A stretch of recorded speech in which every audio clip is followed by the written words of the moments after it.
30 stars in M-onke, finally! And it took so long because we needed Luocha.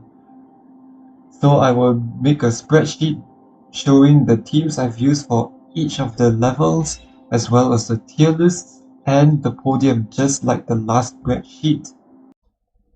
So here are my teams again. This time I've got 30 stars on the new Hyperborean search for warmth. The reason why is because Luocha was the last piece of my puzzle.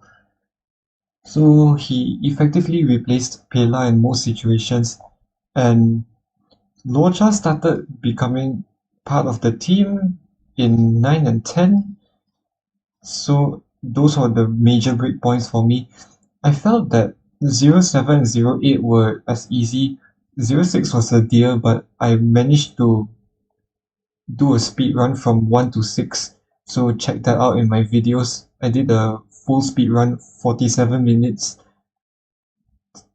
Then 07, 08 were just two separate ones, as well as 9 and 10. But I made the most fuss about 9 and 10 because they were really difficult.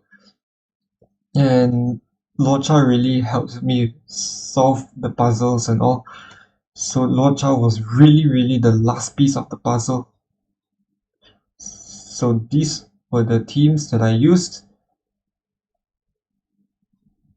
And for my tier list, we have added a few ranks, and I need to discuss this in very specific terms. Now, S plus with Luocha, defense percentage, body relic, and it sets it from miles apart from a C tier Luocha with an outgoing healing boost with no defense percentage means that.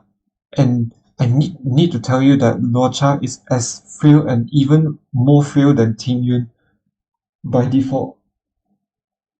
And that's why I really feel HP is not really the stat that keeps you from dying, but it's defense.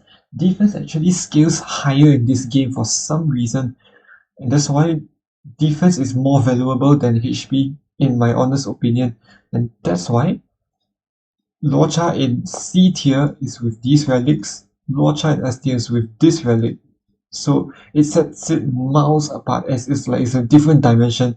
So if you're going to have a Luocha with outgoing healing boost body relic, you might as well not even pull Luocha in the first place. So yeah, I'm serious.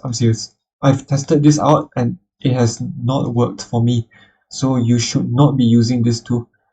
Why so is because Luocha's outgoing healing boost is already overkill without needing the relic, and Luocha is very squishy, so he can die in 1 or 2 shots if you're not careful.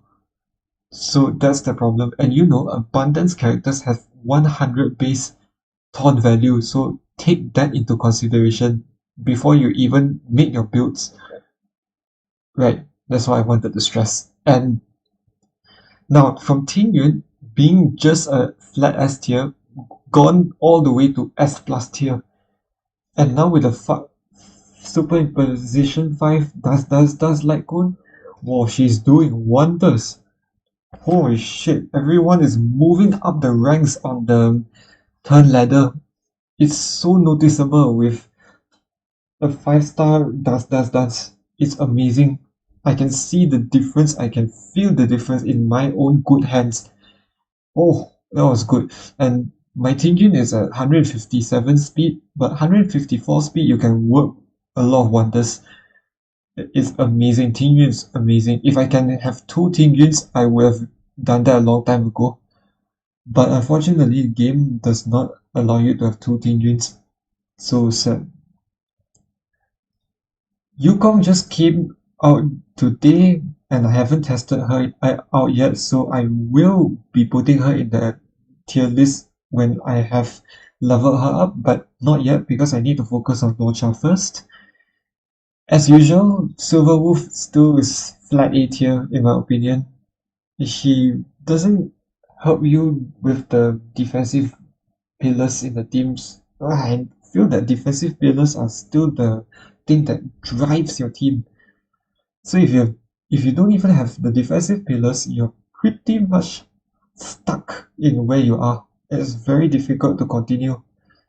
So that's why Silver Wolf is just A tier. I know you might say weakness breaks here, weakness breaks there. I don't care about weakness breaks. I mean, if you can't even defend yourself from the enemy, don't even talk about weakness breaks. Well, that is unless you have Jepat, but I don't have Jepat, so I have no comment on that. So for my ranking, Silver Wolf is eternally A tier until I get to test Jepat. Thanks to a certain YouTuber who commented on my journey to fixing my account. He helped me open an eye on Jepat and Silver Wolf together. So yeah, I want to test that out in the very far future. Jing Yuan, mm, he's okay. He's okay, but he's very useful against the enemies who are weak to lightning. So that's why he's needed, and but he's still like dealing okay damage. But some enemies, like the automatons, they cancel out their weakness break. So that's a problem. So Jingyan loses out a little bit from the rankings here. And the B is still the same as 1.1.1 because it's like the same memory of chaos but with different memory turbulence. That's the thing. So that's my tier list. And for my podium, we have the new one, which is Healer. The Brew Enforcer and Fast Forwarder has not changed since the last spreadsheet, but now I've added in Healer, and now we have Lorcha with Echoes of the Coffin, his signature Light Cone, Musketeer of Wild Wheat, and Space Sealing Station. So this effectively lets you not need to use the outgoing healing boost. Such a horrible body piece, to be honest. I already discussed that in my last Lorcha review, so go check that out. So yes, so Space Sealing Station, Musketeer of Wild Wheat helps you to play more defensively and in the same time. I haven't checked out Knight of Purity Palace, but I really want to try that out because Lorcha kind of still feels really, really squishy. That's the thing. So I want to try out Knight of Purity Palace and rank it in my healer list. Natasha all flat out S tier. I know she's S tier, but she has to be one rank lower than Lorcha, so I put her at number 2. But the reason why Natasha is in the podium is because she has been healing so aggressively well with post-op conversation, passerby and wandering cloud, and fleet of ageless. She's healing so well. I mean, this kid synergizes her to the maximum potential. Fleet of ageless giving her HP, supporting teammates, as well as passerby and wandering cloud giving outgoing healing boost. Okay, I have tried Natasha with Musketeer of Wild Wheat. Unfortunately, it does not work. But post-op conversation, that's the best light code for her. Straight up the best light code for her, and I believe it. So this is my spreadsheet for my 30 stars for 1.1.2 and the rest of the previous MOCs.